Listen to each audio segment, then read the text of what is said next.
welcome back to Jalisa's Fashion Files. This video is going to be very different in many ways, one of which is the scenery for this week's video. As you can see, we are outdoors. I wanted to take you guys along to one of my very favorite parks that I love to just come and relax and just meditate and clear my mind.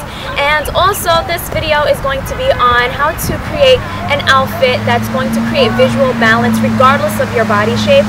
Now if you follow my blog and all my social media outlets, you know that when I post outfit of the days, I try my best to put suggestions on how you would be able to wear the outfit or a similar outfit pairing to what I'm wearing regardless of your body shape, because I just don't like to post outfits or just show you what I'm wearing and not have a way of really inspiring and having it to do directly with you. The way I do that is to try to create looks that have a visual balance going on throughout the entire look.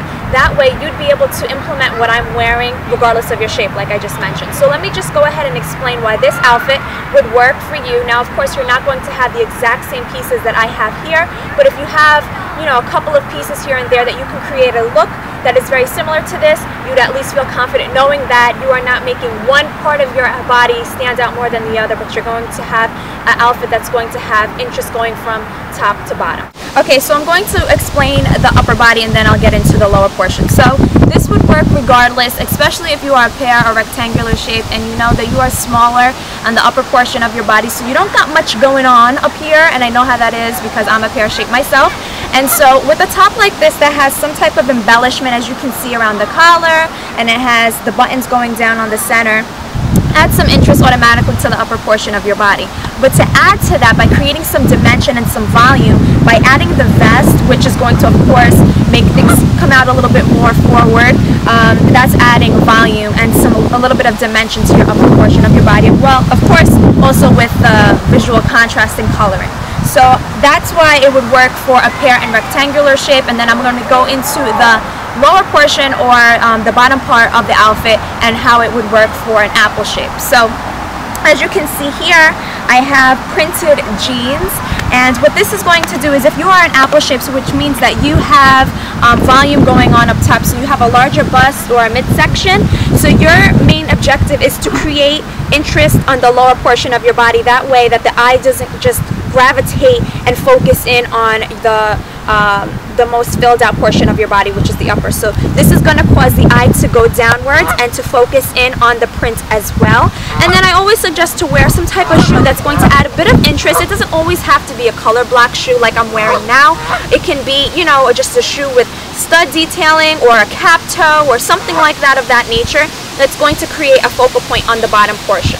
Okay, so just to recap everything that I mentioned, so we have the interest going on in the volume with the vest and the contrast with the blouse and the sleeves that have the studding detailing as well as on the collar. And then we have the interest going on at the bottom with the printed jean as well as the colored jean. So if you don't have a printed jean, that's fine. You can do something that's colored and it would still create the same vibe because it would be creating contrast. And of course, I have the contrast in the shoe that's also adding interest because it has a color blocking effect. So it would work for the pear, again, because it has the volume and the texture as well as for the rectangular.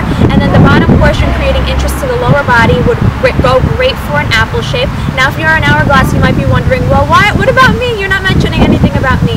I've always stressed the importance of, if you are an hourglass, to always go for looks that are going to maintain balance, because you already have the balance going on with your upper and lower portions. So this outfit is going to do just that, because it's not making one particular area of your body stand out more than the other. So that's why this outfit would work just as well for the other body shapes as it would for you. So I hope that you guys liked the video. If you guys like videos like this where I would create a look and explain how it would work for you guys, to give you guys some ideas on creating outfit pairings, then let me know down below in the comment section, because I really enjoy doing a video like this. And of course, you can always check out my fashion blog, jalisasfashionfiles.com, because as I mentioned on my outfit of the days, I typically, for the most part, I don't do it all the time, but a lot of the times I like to put suggestions on how you'd be able to wear what I'm wearing for your body shape as well. So of course, thank you guys so much for stopping by and watching my video. Don't forget to support by subscribing, like the video if you did enjoy it, comment like I mentioned down below, and share it with a friend. And I look forward to seeing you guys next week in next week's video. Until then, stay beautiful, confident, and true to yourself.